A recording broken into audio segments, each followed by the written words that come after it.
আপনি যদি কারোর সাথে খারাপ করেন, আপনার সাথে খারাপ হতে বাধ্য। কিন্তু আপনি কারোর সাথে খারাপ কিছু করেননি, তারপরও দেখেন আপনার সাথে খারাপ হচ্ছে। কেন বলেন তো? কারণ আপনার শিক্ষা হয়নি। আপনি দেখেও শিখেননি, আবার থেকেও শিখেননি। কারণ ভুল বারবার রিপিট করেছেন আপনি। আর আসলে কখনো কখনো আমরা বুঝতেই পারি না নিজেকে কখন কোথায় স্টপ করতে হবে, কখন এক্সিট মারা উচিত।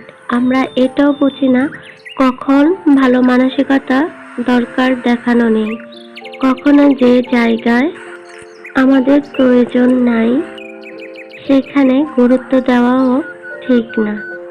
তাই যারা এগুলো বুঝেও করবেন, তাহলে বলবো আপনি নিজেই দায়ী নিজেকে কষ্ট দেওয়ার জন্য।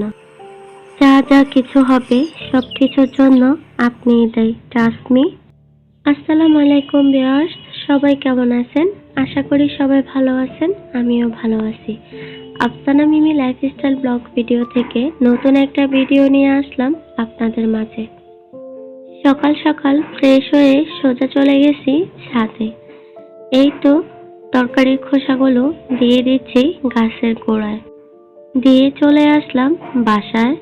সকাল সকাল খালি পেটে এই তো এই লেবু পানিটা গ্রিন টির সাথে খেয়ে থাকি, তো সেটা আগে করে নিচ্ছি। তো চলুন লেবু পানিটা খেয়ে নিই, আর এই তো বৃষ্টি হবে, বৃষ্টিটা একটু উপভোগ করি।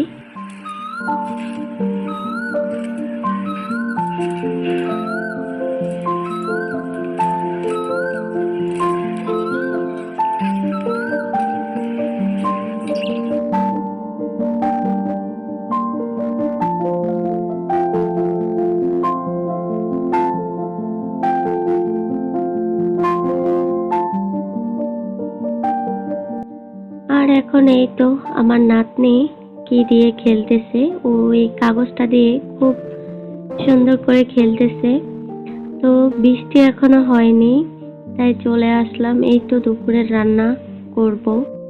তো রান্না করার আগে একটা বিশাল আয়োজন থাকে, যেটা প্রতিদিনই করতে হয়, তাই আগে সেই আয়োজনটা রেডি করি। চলুন।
এখন এই তো আমি ডিমগুলো ছুলে নিয়েছি আর আয়োজনগুলোও শেষ।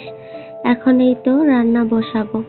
তো কি করে আমি ডিমের কালিয়াটা রান্না করি দেখুন। আমি কিন্তু এখানে টমেটো, পেঁয়াজ, তারপর হচ্ছে ধনিয়া পাতা একসাথে ব্লেন্ড করে নিয়েছি। আর দারচিনি, এলাচ, তেজপাতা আমি দিয়ে দিয়েছি আগে। তারপর দিব এই তো একে একে সেই আমার ব্লেন্ড করা মশলাটা। দেওয়ার পর হলুদ, মরিচ, তেল যা যা লাগে তাই দেব। তো দেখুন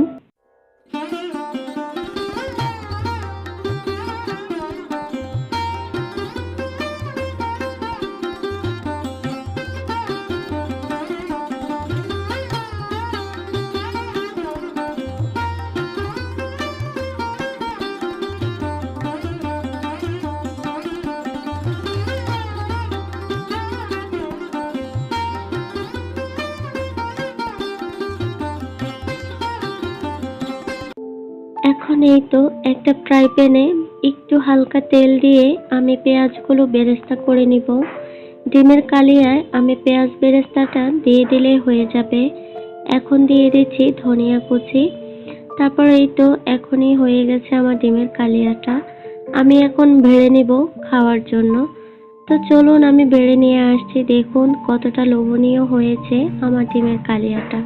তা আজকের ভিডিওটা এখানে শেষ করলাম। সবাই ভালো থাকবেন। দেখা হচ্ছে আগামী ভিডিওতে। আল্লাহ হাফেজ।